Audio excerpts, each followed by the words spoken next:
मेरे पूरे ये बैक सूज गए थे और मुझे एक बार नहीं, मुझे चढ़ने में बहुत ज़्यादा प्रॉब्लम हुई थी। तो चढ़ के फिर से नीचे आना, फिर चढ़ना, तो वो थोड़ा सा डिफिकल्ट है। तो लगातार इधर जो भी सिनेमा मैं कर रहा हूँ, कुछ सिनेमा जो है मेरा पैन इंडिया ही होगा। देखिए होता क्या है कि सब सिनेमा हिट नहीं होती। मुझे भी पता है कि मैंने जीवन में बहुत सारी सिनेमा फ्लॉप भी दिया है। ऐसा नहीं कि मैं बहुत सारी सिनेमा को हिट कराता हूँ, मेरे बस में नहीं है। एक डायरेक्टर की सोच जितनी होती है, हम कभी कभी एक डायरेक्टर के पॉइंट ऑफ व्यू से चीज़ों को करते हैं। अब उनके सोच के ना हम ऊपर जा सकते हैं, ना ही हम नीचे जा सकते हैं, उनके सोच के हिसाब से हमें चलना पड़ता है। तो कभी घर चलाने के लिए भी हम काम कर लिया करते हैं, क्योंकि उसमें मेरा ही घर नहीं है, अगला का भी घर है। क्योंकि मेरे पास मैं 2 महीना बैठ जाऊंगा तो कोई दिक्कत होने वाली नहीं है, लेकिन मुझे लगता है कि अगला आज 1 साल से परिश्रम कर रहा है और वो उससे बेहतर नहीं कर सकता है। मुझे साइन किया और मैं जानता हूं कि वो बेहतर नहीं कर पाएगा, तो मैं उसको हटा भी नहीं सकता। तो कभी कभी हमें उसके जिद के लिए भी काम करना पड़ता है। तो लगातार कोशिश यही है। एक मैं हनुमान भी कर रहा हूँ, वीर हनुमान, तो वो भी पैन इंडिया है। मुझे लगता है वो श्रीलंका शूट है, मलेशिया में शूट है, कई जगह जा के शूट करना होता है, क्योंकि उसके सीक्वेंसेज ऐसे हैं कि मुझे जाके शूट करना है। तो वो रत्नाकर जी का ही मूवी है। तो कोशिश हमारी है, और जितने भी सिनेमा आदमी कर रहा है, कोशिश है कि बेहतर सिनेमा और बेहतर कहानी के साथ काम करे। कोई ज़रूरी नहीं है कि कैनवास बड़ा होने से सिनेमा बड़ा हो जाता है, पैसे ज़्यादा लगा देने से सिनेमा बड़ा होता है, ऐसा कहीं नहीं लिखा है। आप कर क्या रहे हैं ये मायने रखता है।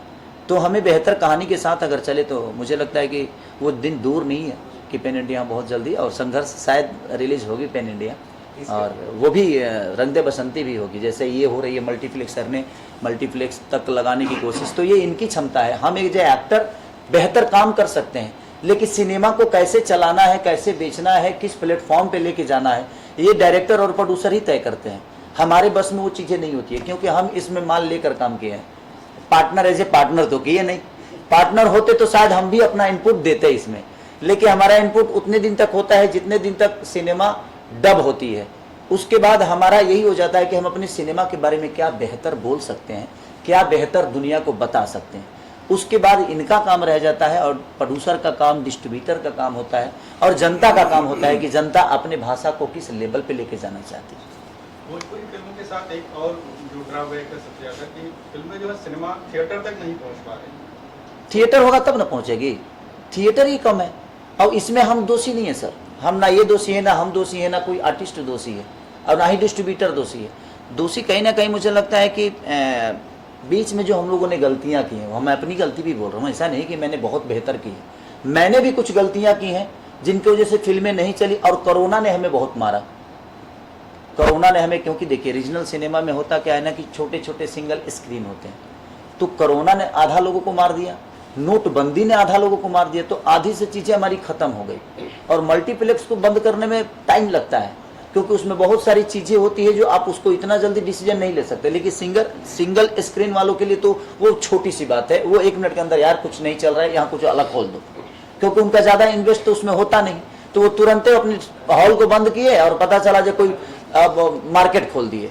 तो उसमें क्या हुआ कि हमारी सिनेमा का जो सिंगल स्क्रीन थी वो बहुत सारी चीज़ें बंद हो गई, उसमें थोड़ा सा हम मारे गए, और उसके बाद वो खुली नहीं। हाँ, अगर सरकार इस पर थोड़ा सा ध्यान दे दे तो मुझे लगता है कि वो सारी चीज़ें फिर से बेहतर हो जाएगी, और धीरे धीरे हो रही है। जैसे मेरा फरिश्ता मूवी रिलीज हुआ तो उसको 50 थिएटर मिले, उसमें कम से कम 10 थिएटर दोबारा ओपन हुए, खुले वो, और कई जगह 50 डे मेरी सिनेमा उसने किया। तो अगर हम बेहतर सिनेमा के साथ आएंगे तो धीरे धीरे सबका हौसला बढ़ेगा, और हौसला बढ़ेगा तो वो चीज़ें अपने आप बड़ी हो जाएगी। आपने अभी लास्ट सवाल किया है नोटबंदी के बाद, अभी वापस नोटबंदी की चल रहा है 2000 के बाद, तो मार्केट में कुछ उसका असर पड़ता है मूवी के ऊपर? सर हमारा ही पैसा हम काला धन हो गया है, अब हम क्या करें? हमारे मेहनत का पैसा काला धन हो गया, अब हम कैसे? अब इतना मेहनत करने के बाद भी अब हमें तो पता ही नहीं था कि हम नोट कमा रहे थे कि काला धन। सबसे बड़ी चीज़ है कि अब ये सरकार का विषय सर, इसमें मैं टिप्पणी करूंगा तो मुझे लगता है कि लोगों को किसी ना किसी को तो बुरा लग ही जाएगा। क्योंकि देखिए कोई जरूरी नहीं है कि मैं जो बातें बोल रहा हूं मैं सत्य बोल रहा हूं, उसके बहुत सारे उदाहरण है। क्योंकि एक शब्द के बहुत सारे आलोचना होती है, किसी के लिए वो बुरा हो जाता है और किसी के लिए वो अच्छा हो जाता है। तो नोटबंदी से प्रॉब्लम तो सबको होती है, क्योंकि नोट जो भी है, अब किसी के पास 50,000 है, गरीब आदमी के पास तो सच पूछे तो बैंक बहुत कम होता है गरीब आदमी के लिए, क्योंकि उसके पास उतना वक्त नहीं होता है कि बैंक से जाकर 10,000 रुपया निकाल ले। और उसके पास वो व्यवस्था भी नहीं है कि वो किसी को 10,000 ट्रांसफ़र कर दे, बहुत कम होते हैं। तो सबसे ज़्यादा प्रॉब्लम तो मुझे लगता है कि आम पब्लिक को ही होती है कि नोट निकालना, बदलना, ये करना, वो करना। तो प्रॉब्लम तो सबको है। मुझे ये चीज़ थोड़ी सी बुरी लगी, जो आज हम मेहनत करके जो पैसे कमा रहे हैं वो काला धन हो जाता है। तो हम उसको नोट समझे, उसको संपत्ति समझे कि हम काला धन ही कमा रहे थे। क्या कमा रहे थे, ये थोड़ा सा डिफिकल्ट मेरे लिए भी हो रहा है कि हम जो कमा रहे हैं वो काला धन कैसे हो गया यार, वो तो मेरी मेहनत के पैसे हैं। बट ठीक है, वो सरकार का विषय में उसमें क्या टिप्पणी कर। लास्टली अभी सब पिक्चर से रिलेटेड क्वेश्चन है थिएटर सर। से भी एक सवाल एक कर रहा था सर। सर सर आए हैं तो जरा परिचय कराइए, जान लेते हैं। हाँ, ये रवि ये जो भाटिया मुख है। चाप रहे हैं ना, यही है जो ये आपको एक स्पेशल अपीयरेंस है इसका, इसको पहली बार ये किया है भोजपुरी अवधि जिसमें। जी सर, आप अपने एक्सपीरियंस शेयर बताइए। मैं सर को तकरीबन जानता हूँ 15 साल से, और मैं थोड़ी बहुत जो काम भी आता है वो इनकी वजह से आता है। हमने बहुत पहले हम 7-8 साल पहले एक शो करते थे DD नेशनल के लिए, जो बहुत बढ़िया शो था। उसके बाद फिर मुझे जोधा अकबर मिला, जस्ट उसी शो के बाद, मतलब चलते में ही मिल गया था बीच में। तो ये सर ने मुझे बोला कि एक छोटा सा कैमियो है तो करना चाहोगे। मैंने सर आप जो बोलो। तो इनके लिए ये है कि बस काम नहीं पूछता मैं, सर भैया डेट बोलती है, पानी डेट को फ्री रहना, तो मैं आ जाता हूँ बस। तो इनके लिए वो रिस्पेक्ट है, और वो तो अच्छा लगा ये काम करके। और मैं सर से तो खैर केसारी सर से मिल नहीं पाया, खुशबू के साथ मैंने शो किया है पहले। और बाकी टीम बहुत बढ़िया है हमारी, जो भी है लालू जी सर की टीम। तो हमेशा मज़ा आता है, वो फैमिली की तरह गैदरिंग होती है हम लोगों की जब भी काम करते हैं, एक मज़ा आता है काम करने में साथ में। अब हम सबसे चाहेंगे कि अपील कीजिए सर, जो पिक्चर रिलीज किस तारीख को हो रही है, कहाँ। हाँ, हमारी मैं अपने ऑडियंस से यही बस हाथ जोड़ के निवेदन करना चाहता हूँ कि देखिए, हम हमेशा हर प्रकार की चीज़ों को करते हैं।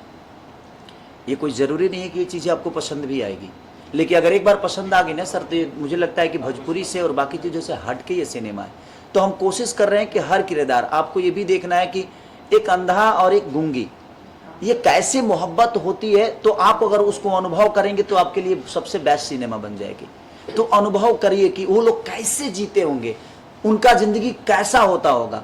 और वही हमारे डायरेक्टर साहब ने पर्दे पे उतारने की कोशिश की, और हम लोगों ने भी कोशिश की कि हम उसको बखूबी निभाएं।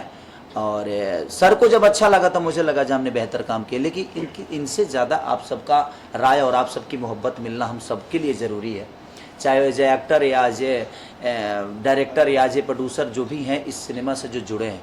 सबका एक आशा है आप सबसे, आपका विश्वास है हम सब। तो हम कोशिश किए हैं, बस आप सबको कोशिश करके इसको एक अलग लेवल पे लेके जाना है, ताकि हम हमेशा डिफिकल्ट चीज़ों को ही लेकर आप सबके बीच में आए और कोशिश करें कि बेहतर करें। तो ये 2 तारीख को ऑल ओवर इंडिया, 2 जून, हाँ, 2 जून को ऑल ओवर इंडिया रिलीज हो रही है। तो आप लोग इतना भर भर के प्यार दीजिए और इतना आशीर्वाद दीजिए कि हम ऐसी चीज़ों को हमेशा करने की कोशिश करें, और अपने भाषा को साथ साथ अपने आप को भी बढ़ाता है। केसारी जी, मेरा सवाल अधूरा रह गया था। मैं थिएटर के बारे में बात कर रहा था। तो सर, सर आपको नहीं लगता, एक मिनट पिक्चर से पिक्चर से एक मिनट रुक जाइए। No other question. तो क्या आप लोगों को नहीं लगता कि आप लोगों को आगे आके यूपी या बिहार जैसे सरकारों से बात करनी चाहिए? जैसे यहाँ महाराष्ट्र में है कि मॉर्निंग शो एक मराठी का चलता है, ऐसे वहाँ भी मल्टीप्लेक्सेस में या ऐसा कुछ डिमांड करें सरकार से? नहीं सर, आपके सवाल बिल्कुल सही है। देखिए, हमारे यहाँ से भोजपुरी से 3-3 सांसद हैं जी, और सरकार भी करीब करीब केंद्र में उन्हीं की है। जी, तो ये बताइए कि जब ऐसा तो नहीं कि उन लोगों ने नहीं रखा होगा प्रस्ताव, पता नहीं रखे नहीं रखे, मुझे पता नहीं। बट एक कलाकार की बातें वहाँ कहाँ कोई मान पाता है, बताइए ना। जब सांसद हमारे हो के भी वो अपनी बातों को वहाँ नहीं मनवा पा रहे हैं, तो मुझे नहीं लगता कि हमारी बातों को अहमियत वो लोग देंगे। हम तो सिर्फ मनोरंजन अच्छा दे सकते हैं। अब सरकार का विषय है वो, हमें तो मिलने के लिए भी चिट्ठी देना पड़ेगा ना सर, कि कई बार हाँ सर इस पे विषय पे बात करना है, इस विषय पे बात करना है। और बेरोजगारी इतनी है कि हॉल बंद होने से बेरोजगारी भी बहुत बड़ी है। तो मुझे लगता है कि सिनेमा को बढ़ावा अगर सरकार देती है तो मुझे लगता है कि हम भी 100 करोड़ का धंधा कर सकते हैं। हमारे यहाँ कम से कम दोनों यूपी बिहार झारखंड मिला के 1000 से ज़्यादा थिएटर है। तो अगर सरकार उस पर अमल करे तो मुझे लगता है कि हम भी 100 करोड़ की धंधा करेंगे, और हम 50 करोड़ की फिल्में बनाएंगे, 70 करोड़ की बनाएंगे, 90 करोड़ की बनाएंगे। तो मुझे लगता है कि सरकार का ये ज़्यादा विषय है कि सरकार को इस पर ध्यान जरूर देना चाहिए। मेरी बात हो रही है क्योंकि कला संस्कृति मंत्री जो हैं वो मेरे बड़े भाई की तरह हैं, जो बिहार सरकार में। तो सिर्फ बिहार विषय नहीं है, झारखंड भी है, क्योंकि झारखंड में भी हमारी भाषा की अहमियत मिलती है और झारखंड में भी हमारी भाषा सुनी जाती है, जानी जाती है, यूपी में भी जानी जाती है। तो ये 3 राज्यों का विषय है। अगर तीनों राज्य मिला के अगर सारे तीनों सरकार अगर मिल के इस चीज पे काम करे तो मुझे लगता है कि वो दिन दूर नहीं कि हम 100 करोड़ के क्लब में हम भी शामिल हो जाएंगे। Thank you so much.